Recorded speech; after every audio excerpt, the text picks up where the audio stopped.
धम्म प्रभात। बहुत बहुत साधुवाद। कल्याण हो, मंगल हो, दीर्घायु हो, सदा सुखी हो।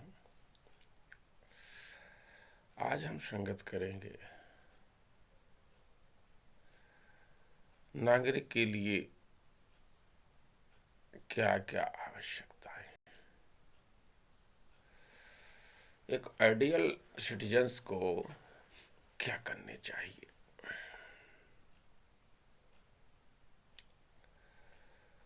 क्योंकि यदि हम आदर्श नागरिक नहीं हैं, नागरिक के आदर्श गुणों को नहीं जानते हैं, तो आदर्श गांव से लेकर शहर और राज्य से राष्ट्र कैसे बना सकते हैं। तो पहली चीज ये जानना आवश्यक है कि नागरिक शब्द क्या है। पाली भाषा का शब्द है नाग। नाग का अर्थ होता है पूरी तरह से निर्मल व्यक्ति हो, जिसके अंदर किसी तरह का दोष, पाप, मल, विकार किसी तरह का ना हो। पूरी तरह से निर्मल व्यक्ति को नाग की उपाधि मिलती थी, उसको नाग कहा जाता था। ये पाली भाषा का शब्द है। और वह व्यक्ति निष्काम नहीं होता था, शील, समाधि और प्रज्ञा का जो पालन करने वाला होता था, शील और समाधि प्रज्ञा पर जो विज्ञ होता था, पूरी तरह से आचरण में होता था, नैतिक होता था, उसको नाग कहा जाता था। और नाग से ही नागरिक शब्द बना।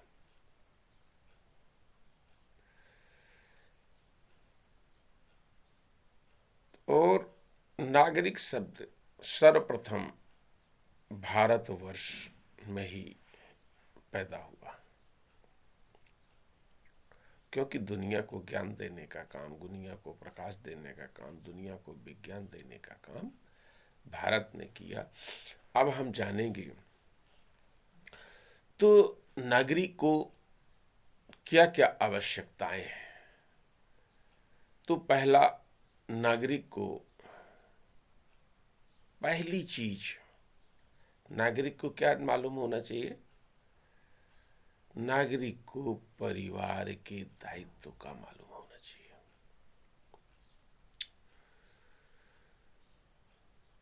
नागरिक को अपनी सिटीजनशिप के संबंध में पारिवारिक दायित्वों की पूर्ति, पारिवारिक संबंधों की पूर्ति, पारिवारिक जिम्मेदारी की पूर्ति कैसे होगी और परिवार की जिम्मेदारियां क्या है, ये जानना आवश्यक है। और तब हम, क्योंकि परिवार परिवार ही मिलकर राष्ट्र बनता है।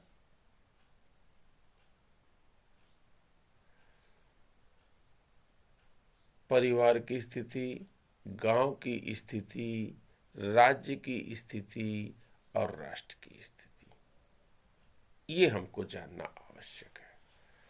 दूसरा ये भी जानना आवश्यक है हमारे राष्ट्र की भौगोलिक स्थिति क्या है, भाषा भाषी क्या है, बोली भाषा क्या है, राष्ट्र के लोगों का जीविकोपार्जन का साधन क्या है, उसको बेहतर कैसे बना सकते हैं, ये हमें जानना आवश्यक है। सबसे बड़ा आवश्यक क्या है, वह राष्ट्र का संचालन किस विधा से होता है, कैसे होता है, ये जानना आवश्यक है। वह कौन सी संहिता है, वह कौन सी विधा है, वह कौन सा ग्रंथ है जिसके माध्यम से राष्ट्र का संचालन होता है, और उसमें क्या क्या विधाएं हैं, क्या क्या कार्यशैलियां हैं, क्या क्या कार्य की योजना है, ये जानना आवश्यक है। तो पहला काम क्या जानना आवश्यक है, पहला जानना आवश्यक है परिवार। दूसरा जानना आवश्यक है भौगोलिक स्थिति। तीसरा जानना आवश्यक है जीविकोपार्जन के साधन। चौथा जानना आवश्यक है कि नागरिकता के मार्ग में, नागरिकों के मार्ग में आड़े आने वाले सबसे बड़े कारक कौन कौन है। सबसे जरूरी आवश्यक है कि यह सारी विधा संचालित किस माध्यम से होती है, उस संहिता को जानना आवश्यक है। नागरिकों की क्या क्या फंडामेंटल राइट्स हैं और क्या क्या फंडामेंटल ड्यूटीज हैं, और नागरिक क्या क्या कर सकता और क्या क्या नहीं कर सकता, ये मालूम आपको बहुत आवश्यक होना चाहिए। और ये सारी चीज कैसे मालूम होगी? ये सारी चीज नकल से नहीं मालूम होगी। ये सारी की सारी चीजें कॉपी से भी मालूम नहीं होगी। ये सारी की सारी चीजें आपको संविधान का संगत करने से मालूम होगी, संविधान का अध्ययन करने से मालूम होगी, भौगोलिक स्थिति का अध्ययन करने से मालूम होगी, समाज का अध्ययन करने से मालूम होगी, इतिहास का अध्ययन करने से मालूम होगी, वर्तमान का अध्ययन करने से मालूम होगी, क्योंकि इतिहास और वर्तमान से ही भविष्य की रूपरेखा तय होती है। तो जब तक आप एक नागरिक को दूसरे नागरिक के बराबर नहीं मान लेते हैं, आप दोहरी जिंदगी जीते हैं। नागरिकता के आधार पर वोटिंग करते हैं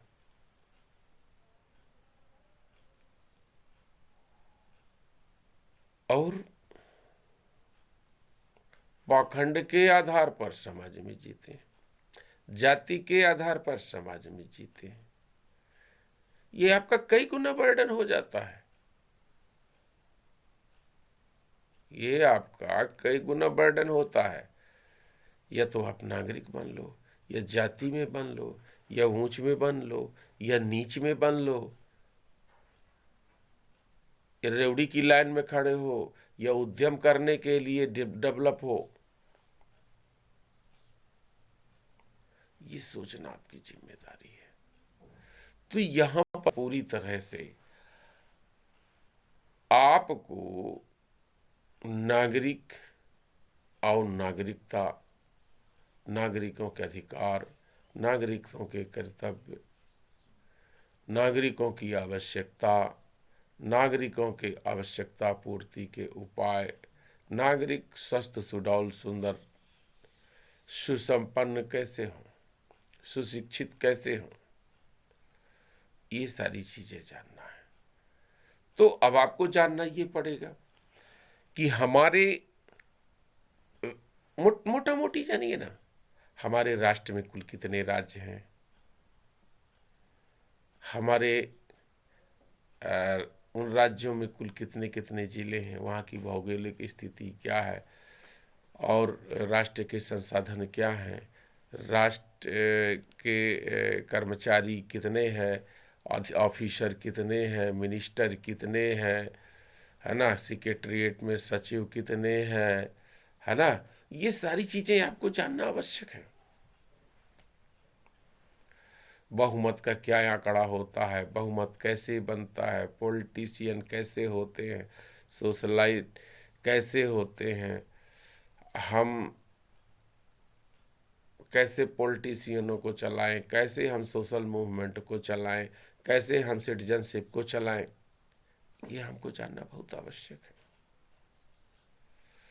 और ये एक बहुत बड़ा चैप्टर है। आप 1 minute, 2 minute, 1 hour, 2 hour, 1 day, 2 day में इन बातों को नहीं जान सकते हैं। बहुत सी बातें व्यवहारिक में जान सकते हैं, बहुत सी बातें थ्योरेटिकल जान सकते हैं। तो ये जानना आपको आवश्यक है, क्योंकि जब तक आप नहीं जानेंगे तब तक आपके हक, अधिकार, कर्तव्य की पूर्ति नहीं हो सकती है, और तब तक ये नागरिकता में, कॉन्स्टिट्यूशन में, संहिता में, ये जो हम कई टनों का कचरा खपड़ी में लादे घूम रहे हैं, आस्था, भगवान, ये वो कुछ नहीं है। अब पढ़ के देखिए, आस्था, बाखा, भगवान, पाखंड, अंधविश्वास, ये कुछ नहीं है। ये तो हम स्टरा लादे घूम रहे हैं। किसी भी राष्ट्र की नागरिकता उसकी आस्था से नहीं होती है। अरे, पाकिस्तान का कैंडिडेट आए, नागरिक आए, वो कहते हैं हम हमारी आस्था इंडिया में है और हम इंडिया के मेंबरशिप बन रहे हैं, इंडिया के नागरिक बन रहे हैं, उसको मिल जाएगा। ऑस्ट्रेलिया का आए, बोले हम आपके यहाँ नागरिक, हमारी आस्था, हम आपके नागरिक बन रहे। आस्था से नहीं होते हैं, हक और अधिकार पैदा हुआ करते हैं, अर्जित किए जाते हैं परिस्थितियों बस या अवसर पर, लेकिन वो उद्भूत होते हैं, पैदा होते हैं। ये जानना बहुत आवश्यक है, क्योंकि हम जिस भंवर जाल में फंसे हैं, वह भंवर जाल आपको नागरिकता से कोसों दूर ले जाती है, आदर्श नागरिकता से कोसों दूर ले जाती है, नागरिक के हक से कोसों दूर ले जाती है, नागरिक के दायित्व से कोसों दूर ले जाती है, कर्तव्यों से कोसों दूर लेके जाती है। इसलिए आपको जानना आवश्यक है कि नागरिक के क्या क्या कर्तव्य होते हैं, नागरिक के क्या क्या अधिकार होते हैं, और नागरिक को क्या करना चाहिए, एक आदर्श नागरिक क्या करे, ये जानना आवश्यक है। ये खोजना आपकी आवश्यकता है।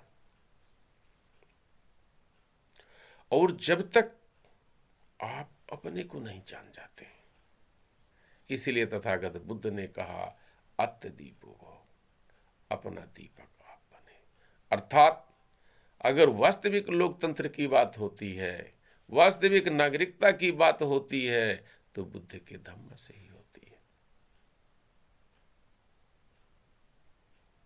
बुद्ध के धम्म से ही होती है। अर्थात बुद्ध ने वास्तविक लोकतंत्र की बात की, बुद्ध ने वास्तविक लोकतंत्र पर काम किया, बुद्ध ने वास्तविक लोकतंत्र का आईना लोगों को दिखाया। तो लोकतंत्र की पहली जो कड़ी होती है वो नागरिक होती है, और नागरिकों को अधिकार, कर्तव्य और दायित्व को जानना आवश्यक है, और उसकी पूर्ति कहाँ से होती है ये जानना आवश्यक है। उसकी संहिता कौन सी है, उसका गाइडलाइन करने वाला क्या है, वो जानना बहुत आवश्यक है। इसलिए जब तक आप अपने को नहीं जान पाते हैं, तब तक आप किसी को नहीं जान पाएंगे। इसलिए अपने आप को जानिए, आदर्श नागरिक को जानिए। हम आदर्श नागरिक कैसे बन सकते हैं ये जानिए, तभी बात बनेगी। बहुत बहुत साधुवाद, क्योंकि इसमें जो सिस्टम है वो बड़ा कमज़ोर है। हम आपके साथ कम बात कर पाते हैं, कम समय दे पाते हैं, क्योंकि बड़े कमज़ोर सिस्टम में जी रहे हैं। तो हम कैसे आपकी पूर्ति कर सकें, हम बहुत कुछ बताना चाहते हैं आपको, लेकिन कैसे बता सकें। हम लोगों का आप सहयोग करें, मार्गदर्शन करें कि हाँ, हम और इस अपनी सहभागिता बढ़ाएं, जिससे हम ज़्यादा से ज़्यादा लोगों को ज़्यादा से ज़्यादा गंभीर, विशद और व्यवहारिक, साधारण, सरल तरीके से बता सकें। आप सुखद जिंदगी जी सकें, खुशनुमा जिंदगी जी सकें, स्वस्थ सुडौल संपन्न जिंदगी जी सकें, एक आदर्श नागरिक बन सकें, जैसा बुद्ध ने बनाया था। बहुत बहुत साधुवाद। कल्याण हो, मंगल हो, दीर्घायु हो, सदा सुख।